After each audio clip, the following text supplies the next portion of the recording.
Hoje eu trabalho na Rede Globo, eu sou repórter de TV há 9 anos. Acho que na hora que eu saí do meu universo, que eu saí do meu entorno, em que todas as pessoas eram como eu, aí foi que eu comecei a passar pelos desafios de ser uma mulher negra da periferia. Então, quando a gente faz um julgamento de, então os outros não conseguiram porque não se esforçaram como você, é bastante cruel, porque quando a gente olha, a gente tem que entender que realidade é essa. O racismo, ele tá nessa estrutura que oprime a população negra sem que a gente diga que está fazendo isso. Então, um jovem negro é assassinado no país a cada 23 minutos, e aí as pessoas dizem, mas não fui eu não atirei, eu não matei. Por que quando você vê um homem negro de terno e gravata, ele nunca é o empresário, o advogado, ele é o segurança? Né? Por que quando uma mulher negra está vestida de branco, ela nunca é a médica, ela nunca é a enfermeira, ela não é a fisioterapeuta, ela é a babá do filho de alguém?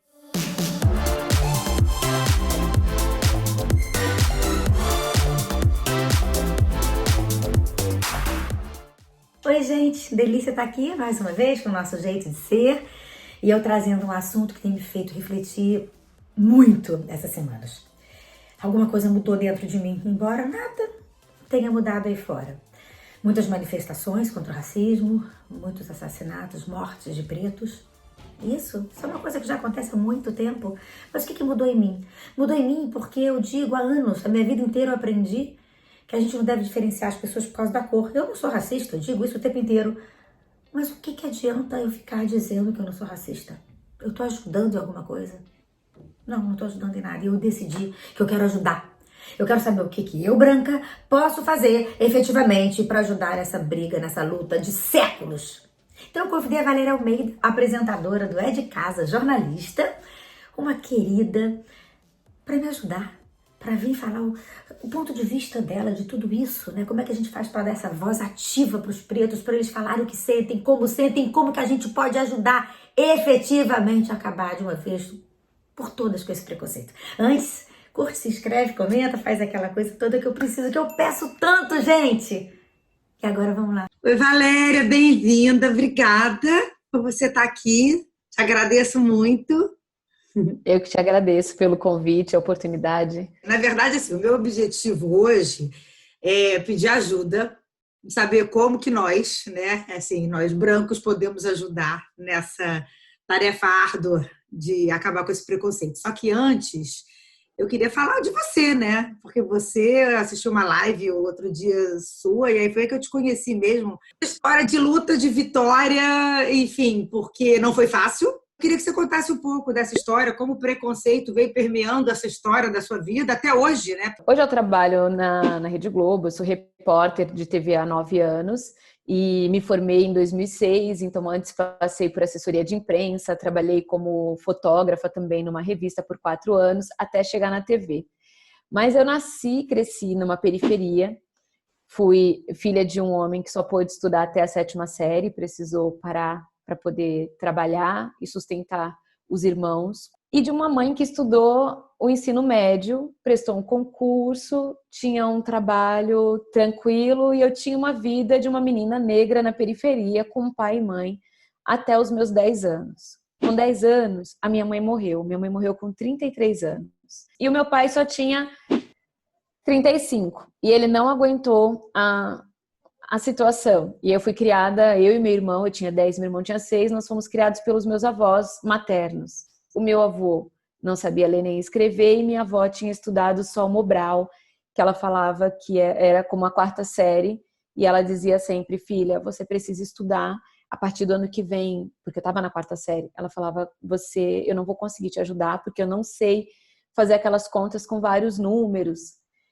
E ali, então, eu só tinha 10 anos e eu já entendi que eu precisava me virar sozinha, porque eu tinha afeto, tinha amor, mas eu não tinha pessoas com condições de me ajudar a seguir em frente. Na adolescência, eu fui morar com o meu pai e eu quis estudar, mas aí eu falei, eu vou tentar e fiz o vestibular. E eu queria fazer jornalismo porque eu acreditava que o jornalismo me daria algumas possibilidades. Uma era de ganhar o mundo, e eu achava que então meu trabalho me permitiria conhecer outras pessoas e viajar e contar outras histórias.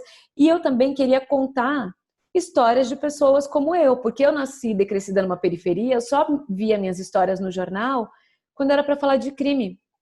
Era como se todo mundo no meu entorno fosse criminoso. Essa vida cotidiana de honestidade, ela não tá ali, de toda batalha, a gente não vê. Então, essa sutileza, ela não tá. E eu queria ser uma voz para isso. E aí eu fui fazer jornalismo por isso. E aí a jornada foi difícil. Porque acho que na hora que eu saí do meu universo, que eu saí do meu entorno, em que todas as pessoas eram como eu, aí foi que eu comecei a passar pelos desafios de ser uma mulher negra da periferia. Porque todas essas questões, elas isoladamente, elas já são importantes, né? Se você nasce na periferia, você tem as dificuldades de atravessar essas barreiras sociais, de acessar alguns lugares. Se você nasce mulher, a gente já sabe que a gente tem as dificuldades por ser mulher, então às vezes a gente ocupa os mesmos lugares e não ganha o mesmo que um homem. Sim. E quando você é uma mulher negra, aí você vem com todos os estigmas e tem que enfrentar todos os preconceitos por ser negra. Aí, juntando tudo isso, a mulher negra ela fica na base da pirâmide, com os piores salários, os piores empregos, com as maiores dificuldades de acesso às coisas básicas, como saúde. A gente morre com problemas que já são tratados no Brasil, sabe? E que muitas vezes, por ficarmos em bolsões de pobreza, nas periferias, com dificuldade de acessar, então as pessoas morrem. Um exemplo bem básico é o HIV. A mulher negra não é a pessoa que mais se infecta com HIV, mas é a principal vítima da AIDS. Quem mais morre de AIDS no Brasil é a mulher negra. E você falou que, por exemplo, quando você chegou na faculdade, que era um nível acima do que você estava frequentando, que você frequentou a vida inteira, pessoas como você. E aí sim você enfrentou, você conheceu o que era o preconceito. Que tipo de coisas que você pode me dizer que você enfrentou, que você sentiu, opa, aqui me sinto diferente? Eu comecei a fazer faculdade trabalhando como balconista numa papelaria. E começo de ano, papelaria cheia. Aí meu chefe não me deixava sair para ir para a faculdade. E eu falei, não tem o menor cabimento, eu trabalho para pagar meu estudo. E então, se eu não posso estudar, eu vou embora daqui. E aí pedi as contas. Mas eu achei que eu, uma jovem universitária, conseguiria um trabalho. E eu passei 8 meses entregando o currículo diariamente, sem conseguir um espaço. Até entender que o meu currículo, com o meu endereço de periferia, não me dava acesso. Eu só fui conseguir uma vaga quando eu comecei a colocar o endereço dos meus amigos que moravam perto da faculdade. E nesse tempo que você ficou sem ganhar, você ficou sem fazer a faculdade? Porque você conseguiu... Como é que você pagava a faculdade? Não pagava a faculdade. Acumulei uma dívida imensa. Então eu consegui um estágio, eu ganhava muito pouco nesse estágio e era Sim. só aquela ajuda de custo. Então não tinha também o vale transporte.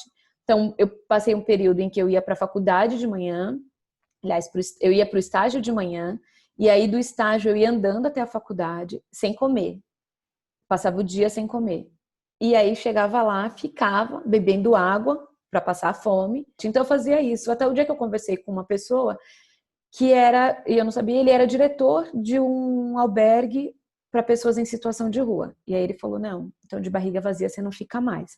Você sai do estágio, passa aqui, come e vai estudar. E eu fiz isso por um longo período. Nesse contexto todo, quer dizer, nesse sofrimento todo, o que tinha dentro de você? Tinham muitas coisas me motivaram. Acho que uma das coisas muito importantes para mim foi querer honrar a minha mãe. Eu queria muito que minha mãe, de onde estivesse, ela tivesse orgulho de mim. E depois, eu queria muito ter a liberdade, que era o que minha avó falava, porque eu precisava estudar para ser livre de verdade. Ela dizia, senão você vai passar uma vida inteira ou vivendo em situações violentas, porque várias mulheres vivem em situações violentas porque elas não têm autonomia financeira, não conseguem se livrar de determinadas situações. E também você vai viver sempre no subemprego. Então, assim, sempre tentando viver com... E eu queria ter uma vida que me pudesse ser feliz e não ficar o tempo inteiro pensando se eu ia conseguir comer ou não. Mas essa jornada é muito difícil e muitas vezes as pessoas falam assim, mas então, se você conseguiu, os outros que não conseguem, é porque não querem ou porque não se esforçaram tanto quanto você. Uhum. Aí entra naquele discurso da meritocracia. E eu falo, não, assim, é que apesar de todas as minhas dificuldades, eu não tinha a responsabilidade que meu pai teve de ter que sustentar toda a minha família. A minha dificuldade era minha. Se eu parasse de estudar, eu também pararia de ter a dívida da faculdade, eu tinha lá a minha casa que eu ia morar com a minha família, com pouco ou com nada a gente ia estar juntos, mas eu não tinha essa responsabilidade. Então, quando a gente faz um julgamento de, então os outros não conseguiram porque não se esforçaram como você, é bastante cruel, porque quando a gente olha, a gente tem que entender que realidade é essa. Porque muitas vezes a gente deixa de sonhar, assim, se você conversa com várias pessoas jovens que estão à margem de tudo, assim, elas deixam de sonhar porque é uma forma de se poupar de dor. No último ano da faculdade, como, claro, o meu estágio, a minha faxina não deram conta de todas essas dívidas, de bancar todas essas despesas, cheguei no último ano com dívida na faculdade e eu fui impedida de entrar na sala de aula. Então eu entrava, os meus professores eram retirados. Eu entrava, os professores eram retirados. E aí, até o momento que uma professora falou, enquanto a Valéria está na sala de aula, a gente não pode ficar. E aí, a minha turma inteira foi até a reitoria para conversar e falou, não, como vocês fazem isso? E aí, eles falaram, olha, realmente, ela não pagou a dívida dela, ela não pode ficar.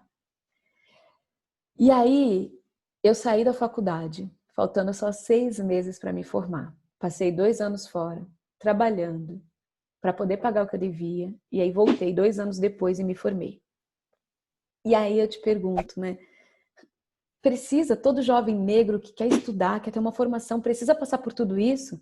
A jornada do herói, ter que quase morrer para simplesmente ter o básico? A gente está falando de direito ao estudo. Mas se a gente não tem um bom trabalho, como é que a gente tem dinheiro para pagar? Se a gente não tem uma família antes que não teve a possibilidade de crescer, prosperar, e poder pagar para a gente estudar e simplesmente estudar, como é que a gente vai fazer para mudar essa situação?